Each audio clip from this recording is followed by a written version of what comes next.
संसद की पंचायत का हमारा ये सफर आज आ गया है धौलपुर करौली लोकसभा क्षेत्र में।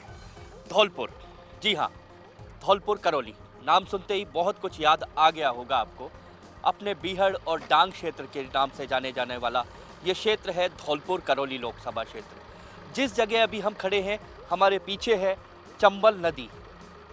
अपने शांत पानी और स्वच्छ पानी के लिए जाने जाने वाली चंबल नदी।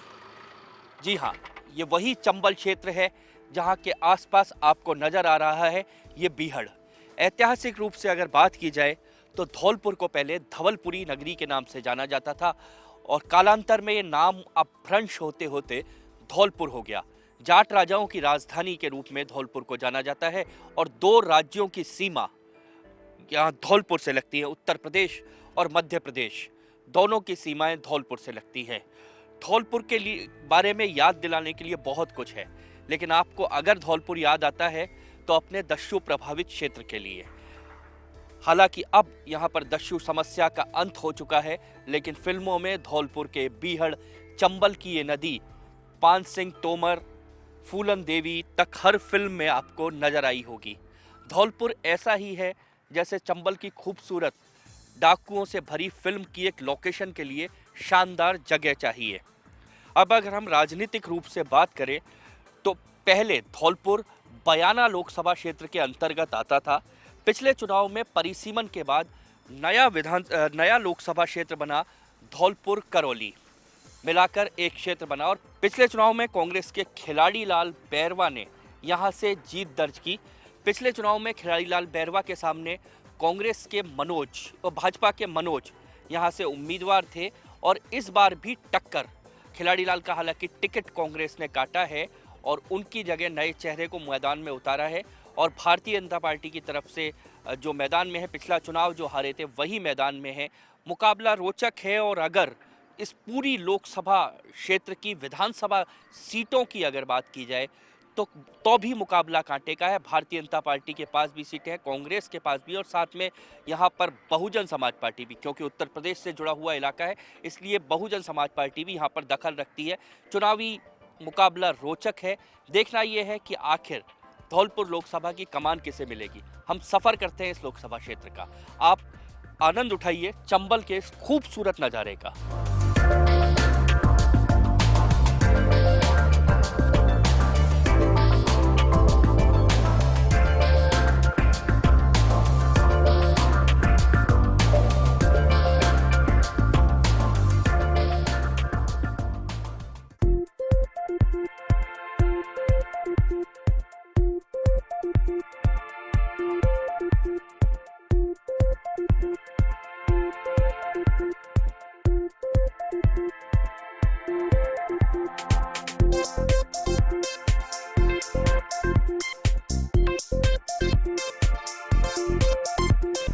धौलपुर लोकसभा के हमारे सफर को अब हम आगे बढ़ाएंगे हमारे संवाददाता विनोद तिवारी के साथ। और यहाँ पर हम आए हैं गांव में विनोद के साथ। यहाँ पर जानेंगे कि आखिर क्या माहौल है, क्या लोगों की सोच है और आखिर कहाँ जाती है धौलपुर लोकसभा क्षेत्र के समीकरण, गणित। हम सबसे पहले विनोद से, विनोद क्या लग रहा है, क्योंकि ये बड़ा एक तरह से कहा जाए तो धौलपुर का चुनाव बड़ा टिपिकल सा चुनाव माना जाता है पूरे प्रदेश में। जी बिल्कुल, जिस प्रकार से मैं बताऊं आशीष जी, ये आरक्षित सीट है और लोकसभा करौली धौलपुर दोनों लगती हैं, लेकिन इस बार कुछ हद तक काफ़ी हद तक देखा जा रहा है कि मोदी की लहर चल रही है, तो शायद कहीं ना कहीं बीजेपी को इसका प्लस पॉइंट मिलेगा। दूसरा क्या है, यहाँ काफ़ी लंबे समय से कांग्रेस में भी एक फाड़ बने हुए हैं दो गुट भी आपस में आमने सामने, इसका भी कहीं ना कहीं बीजेपी इसका फायदा उठाएगी। अच्छा, क्या राष्ट्रीय मुद्दे इस धौलपुर के चुनाव में हावी रहते हैं? जी बेसिकली मैं बताऊं, धौलपुर काफ़ी, अगर राजस्थान के अपन 33 जिले की बात करें तो धौलपुर काफ़ी पिछड़ा हुआ जिला है राजस्थान का। यहाँ ना तो बेरोजगारी बुरी तरह से हावी है, और जो मेन जो सबसे बड़ी प्रॉब्लम है वो चंबल का जो रेत है, जिससे काफ़ी लोगों को रोजगार मिला हुआ था, लेकिन किन्हीं कारणों से वो रेत बंद कर दिया गया। काफ़ी बेरोजगारी फैली हुई है और कोई भी औद्योगिक ऐसे साधन नहीं है यहाँ पर जिनसे कि लोगों की आजीविका चल सके। चलिए आइए चलते, काफ़ी सारे लोग यहाँ पर बैठे हैं, इनसे भी हम बातचीत करते हैं। सबसे पहले हम इनसे बात करते हैं। क्या नाम है आपका? तपस्या कोहली।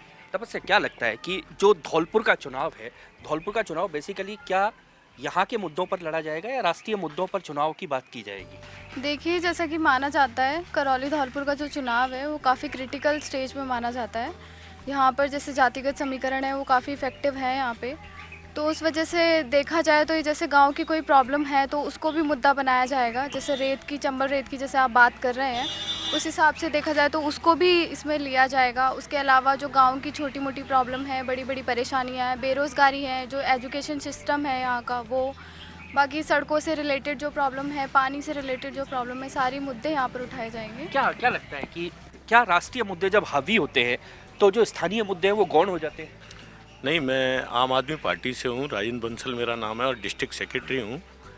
तो राष्ट्रीय मुद्दों की जो बात आपने कही है, उस राष्ट्रीय मुद्दे के ऊपर सभी लोग आज प्रजातंत्र और लोकतंत्र के अंदर पढ़े लिखे हैं, पर राष्ट्रीय एजुकेटेड हैं, और राष्ट्रीय जो मुद्दे होते हैं उनको लोग समझते हैं, और जो जनाधार के अंदर जो लोकल मुद्दे होते हैं उनको भी लोग समझते हैं। अब लोकल मुद्दे यहाँ के विकास को लेकर के हैं और राष्ट्रीय मुद्दे वो हैं जो भारत को लेकर के हैं।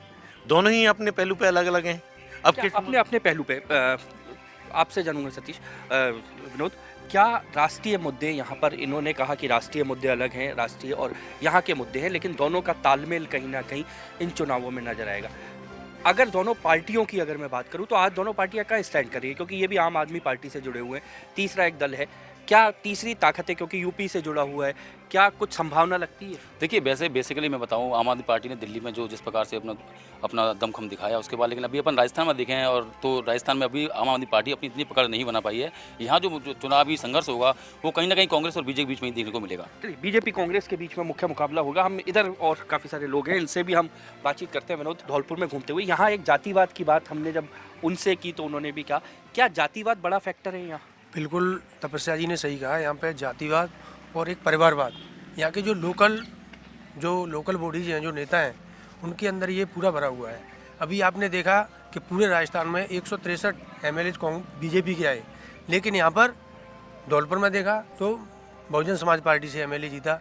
यहाँ पे जातिवाद क्योंकि बहुजन समाज पार्टी का जो MLA जीता है वो कुशवाहा जाति से था। क्या जातिवाद, मैं आपसे जानना चाहूँगा, क्या जातिवाद जब फैक्टर चलता है, सब लोगों ने कहा कि जातिवाद एक फैक्टर है, तो सारे मुद्दे गौण हो जाते हैं, फिर डेवलपमेंट की बात नहीं होती, फिर एम्प्लॉयमेंट की बात नहीं होती, फिर और किसी चीज़ की बात नहीं होती, फिर सिर्फ एक मुद्दा हावी होता है जातिवाद।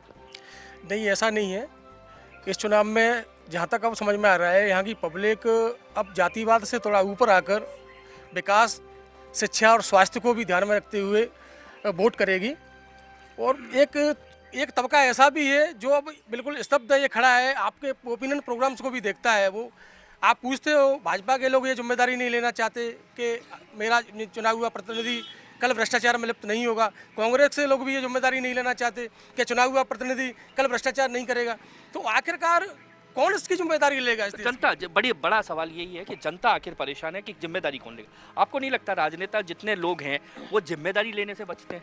नेताओं पर आरोप लगाए जाते हैं कि भ्रष्टाचार हो जाता है, भ्रष्टाचारी बन जाते हैं। कभी आपने पब्लिक से ये नहीं पूछा कि ये भ्रष्टाचारी क्यों बन जाते हैं। इसका जीता जागता उदाहरण ये है कि जब नेता चुनाव में मैदान में आता है तो वही पब्लिक उनको भ्रष्टाचारी बनाने पर मजबूर कर देती है, वही पब्लिक उनसे ऐसी ऐसी चीज़ों की मांग करती है। आपको क्या लगता है, नए लोगों को राजनीति में आके इस राजनीति के गंदे चेहरे को साफ करना चाहिए? बिल्कुल साफ करना चाहिए, पर ये साफ जब करेगी जब पब्लिक भी साफ होगी। पर चुनावों में ऐसा गंदा माहौल पब्लिक की तरफ से ही क्रिएट कर दिया जाता है जिससे कि राजनेता मजबूर हो जाता है। और ऐसा नहीं कि ये सारी पब्लिक के लिए होता है, बहुत से लोग जो सीधे और ईमानदार होते हैं वो भी इस विधानसभा में या लोकसभा के चुनावों में होते हैं। पर जो सीधे और ईमानदार लोग होते हैं वो शांति से वोट डाल के अपने घर आ जाते हैं। पर जो लोग थोड़े से द्वंद्वी होते हैं, वैसे होते हैं, वो नेता को डाइवर्ट करते हैं और नेता चुनाव जीतने के बाद नेता डाइवर्ट हो जाता है? अब इनसे पूछते हैं, क्या नेता डाइवर्ट हो जाता है? नहीं, नेता कभी डाइवर्ट नहीं होता है। उनका लक्ष्य क्या होता है? एक लक्ष्य चुनाव जीतना। चुनाव जीतना और जनता की सेवा करना। चलिए आपसे मैं पूछता हूँ, आप क्योंकि आपसे पहले मेरी बात हुई थी, क्या नए लोगों को, क्योंकि इन्होंने एक बड़ा अच्छा सवाल उठाया है कि राजनीति सब लोग गाली बकते हैं, क्यों सब लोग गाली बकते हो राजनेताओं को? तकरीबन हंस दिए, यानी व्यवस्थाओं को, लेकिन व्यवस्थाओं को लोग गालियां बकते हैं। क्या नए लोगों के आने से राजनीति का चेहरा सुधरेगा? जी बिल्कुल, देखिए जैसा कि नए लोगों को अगर थोड़ी बहुत दी जाए जिम्मेदारी तो वो ज़रूर पूरी करेंगे। जैसे कि अगर मैं अपनी बात करूं तो जैसे मेरे जो एजुकेशन है उसके हिसाब से मुझे राजनीति के अलावा भी बहुत अच्छी करियर है जिससे मैं चुन सकती हूं आराम से, लेकिन मैंने ऐसा नहीं किया कि जिस तरीके से ये राजनीति को गाली बकते हैं या फिर उनके लिए कुछ उल्टा सीधा कहते हैं, वो सिर्फ इसीलिए नहीं, ये उसके अकेले का दोष नहीं है, जनता का भी है इसमें थोड़ा सपोर्ट, क्योंकि जनता का भी कहीं ना कहीं दोष है इसमें। हम विनोद दोबारा आपके पास आऊँगा। बहुत सारी बातें हमने यहाँ पर सुनी है कि एक कुल मिलाकर बात है कि यहाँ का मतदाता भी राष्ट्रीय मुद्दों पर बात करना चाहता है, लेकिन जो बात इधर से निकली थी कि कहीं ना कहीं जातिवाद सब में हावी हो जाता है। जी बिल्कुल, मैं बताऊं एक्चुअल में क्या है आशीष जी, सबसे बड़ी चीज़ क्या है, जो कुछ जाति विशेष के कुछ जो नेता टाइप के जो लोग होते हैं वो पूरी जाति को अपने अपने अपने अपने मुट्ठी में समझते हैं, वो सबसे बात करते हैं, वही अपनी डीलिंग करते हैं नेताओं से जाकर, जिसका कि खामियाजा कहीं ना कहीं जो निचले स्तर के जो आम लोग होते हैं उनको उसको भुगतना पड़ता है। और उनकी जो मुख्य समस्या क्या क्या ये चुनाव भी आपको लग रहा है, धौलपुर का चुनाव भी अंत में जातिवाद पे जा रहा है? नहीं देखिए, अभी तक जिस प्रकार से आरक्षित सीट है, चूंकि आरक्षित सीट है और अभी इसमें जातिवाद की अपन बात करें तो दोनों ही एसटी सीट के दोनों ही उम्मीदवार हैं, तो कहीं ना कहीं जातिवाद फैक्टर तो इसमें काम करेगा, लेकिन इस समय जो देखा जाए तो लोग कुछ ना कुछ मोदी की लहर ज़्यादा काम करेगी। चलिए, इतनी सारी राजनीतिक नमकीन चर्चा के बाद कुछ मीठा भी मेरे पास है। मेरे साथ बहुत सारे बच्चे यहाँ पर खड़े हैं और ये वो लोग हैं जिनके वोट नहीं है। मैं आप सबसे बात कर लूँ, आ जाओ। क्या नाम है तुम्हारा? मनोज। तुम्हारा? आकाश। स्कूल जाते हो आकाश? हाँ। कौन सी क्लास में हो? 1 में। और तुम? 6 में। 6 में। और तुम? 5 में। क्या नाम है? अजय। तुम जानते हो चुनाव होने वाले, चुनाव में देखे कभी चुनाव होते हुए? यस। क्या होता है उसमें? जनता नेताओं को चुनाव वोट डालती है और नेता उनकी सेवा करते हैं। नेता किसकी सेवा करते हैं? वो जनता की। नेता जनता की सेवा करते हैं। तुम भी स्कूल जाते हो ना? हाँ। वोट का पता है? हाँ, वोट क्या? अच्छा, वसुंधरा राजे का नाम सुना है? कौन है वो? वसुंधरा रानी। वसुंधरा रानी।